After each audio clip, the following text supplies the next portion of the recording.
elementary news. Students on Wednesday already took the 4th and the 8th grade science performance assessment, which is a more hands-on component. It's part one of a two-part science assessment. The written assessment will take place on Monday the 3rd. Kindergarten screening begins tomorrow. The elementary wing is wrapping up our end of the year assessments. One of the most important quotes for teachers is the STAR assessment.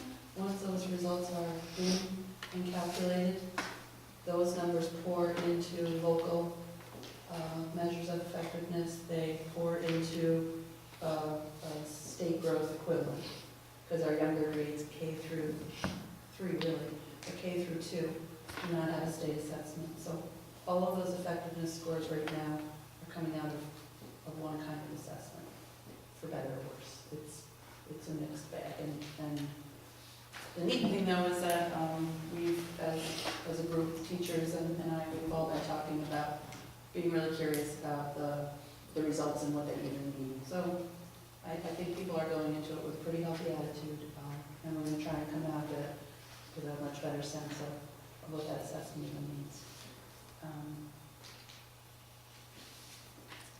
Strangely linked to that is a teacher-student data linkage verification process that our teachers will go through.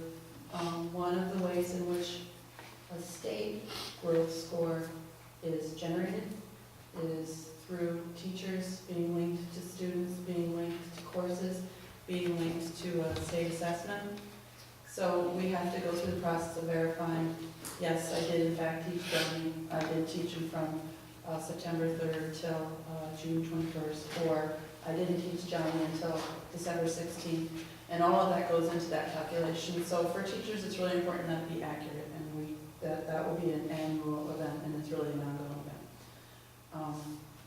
All observations are going to be complete by the end of this week, which I'm extremely excited about. I think everybody is. And in the second round, there really have been a lot of really great conversations had with teachers where I think a little bit more relaxed.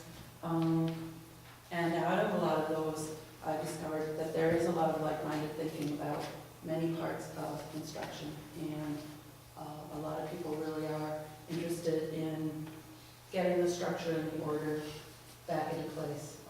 A new set of standards throws a massive curveball, and I think people are really just yearning for high-quality instruction. So we've had some really great conversations, and it'll be a nice way to end the year for sure. I think that's really it for now. And it's quiet and noises to grindstone. This coming year, there's more aspects of the evaluations being added, right? There will be. So this year it was the domain one, which is sort of the in the classroom teaching strategies, and we had domain 2, which is, I did part of that, which is instructional planning.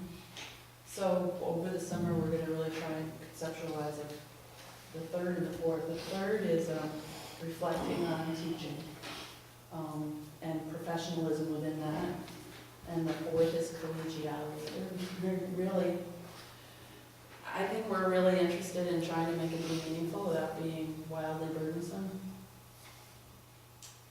Especially the collegiality one, that one's just starts to reek of like, here's what I did to be very collegial. So we would really need to make it be meaningful without people having to carry around signs that say, I can collaborate, or yesterday I helped someone out. Because it does kind of take on that spirit sometimes, and I don't think any of us really want that from that. So there's some deep investigation that has to go into it to make sure it's worthwhile, for sure.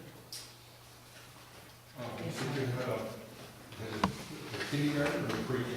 Kindergarten? Yeah. So a lot of these students that you're going to evaluate are coming from the pre-K? Mm-hmm.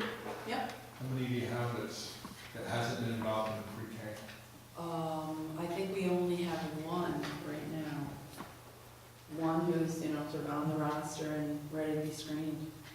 I mean, we think that there are others floating around out there, but they will miss this initial, full hands-on-deck screening, but we have ways to You're screen later. gonna need, how many, kindergarten do you need? At this point, with those numbers, we have 2.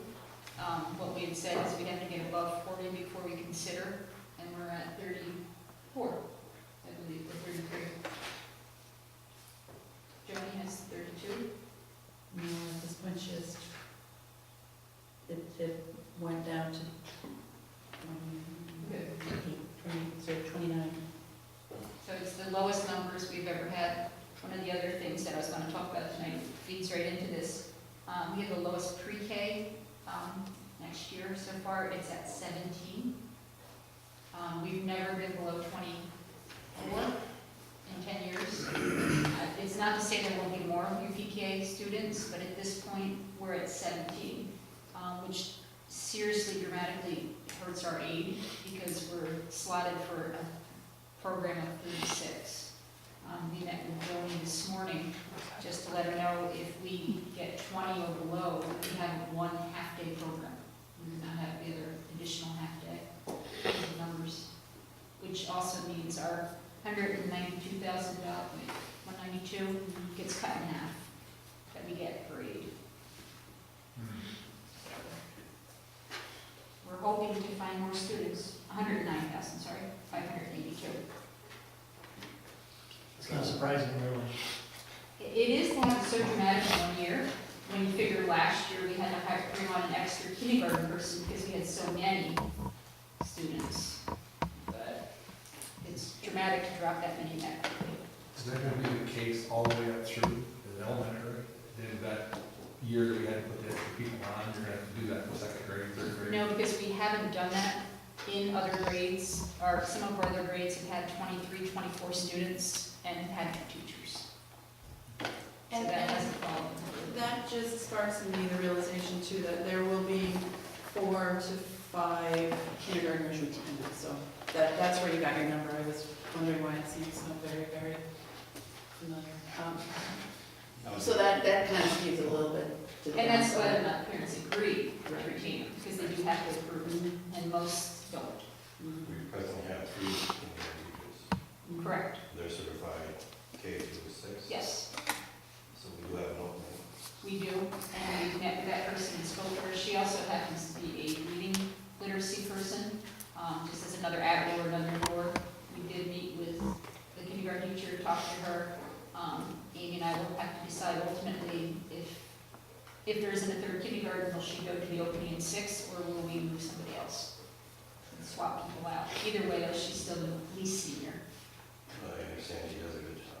Excellent. And pretty much immediately when she thought she wasn't going to be at kindergarten, she started applying out. Only because she wants to remain at the lower levels. But I think we can visit her, have a visit, go up and talk to the teachers.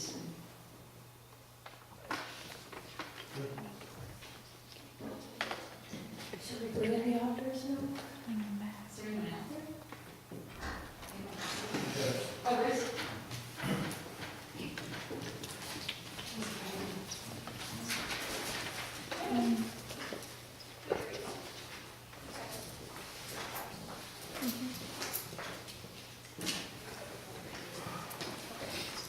You want to sit right here next to Kate? All right.